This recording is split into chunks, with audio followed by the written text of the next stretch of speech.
give praise to you, Father, Lord of heaven and earth. For although you have hidden these things from the wise and the learned, you have revealed them to the childlike. Yes, Father, such has been your gracious will. All things have been handed over to me by my Father. No one knows the Son except the Father, and no one knows the Father except the Son, and anyone to whom the Son wishes to reveal him. The Gospel of the Lord.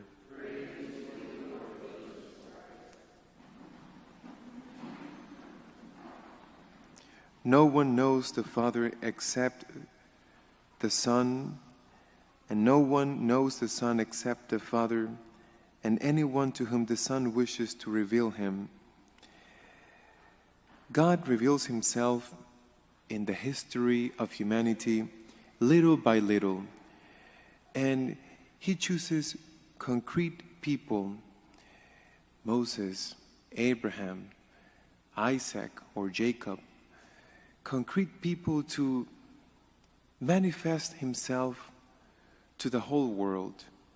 He chooses means to try to reach out other peoples and show them his salvation, his plan of salvation.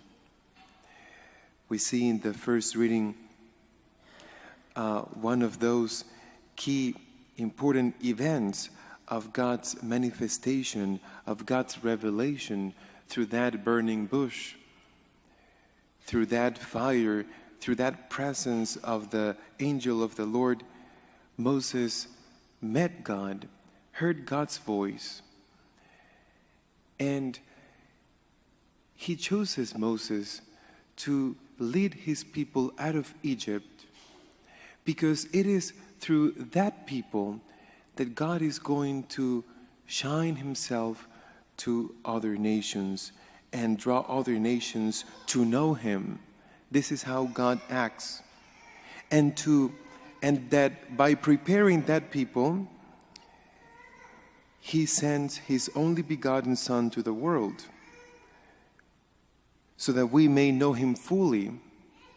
And that's why Jesus says, no one knows the Son except the Father, and no one knows the Father except the Son, and anyone to whom the Son wishes to reveal him. If we want to know God fully, his mystery, his plan of salvation, we must know the Son.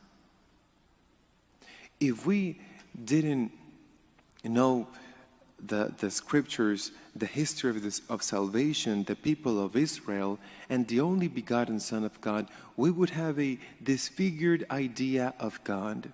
We would have an incomplete image of God, and we would err in our understanding of who God is and who man is as well.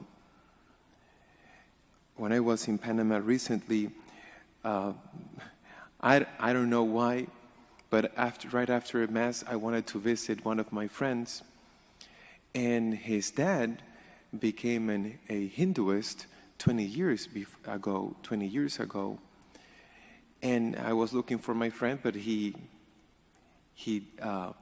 didn't arrive yet home. So I started to talk to his dad. My friend is Catholic, and his dad was baptized Catholic, but then he became a Hinduist. And he started to talk to me about who God was, and I said, well, that is not God. That is your God. That is your vision on God. Because the only way to know God is by knowing his Son. And he had like a melting pot, creed. It's important to know Jesus Christ, because otherwise we're confused about who God is, and then we don't know what is the reason of our existence, how can we achieve salvation, what is heaven, what is the purpose of why we were made. It's important to know Jesus Christ, and it's important to evangelize others. Of course, one of the things that I saw God did through my presence there is that he wanted like to, hey, I have to go back to my, I don't want to lose my faith in these gods or Hinduist gods, and somehow he knew that he couldn't go back to a Christian community, to the church, unless he converted to Catholicism again. I think that's, I hope, a seed of his conversion to Christ again. So let us hear the word of Jesus, that only through him we can know God, and that we must help others know fully God. Let us pray in silence.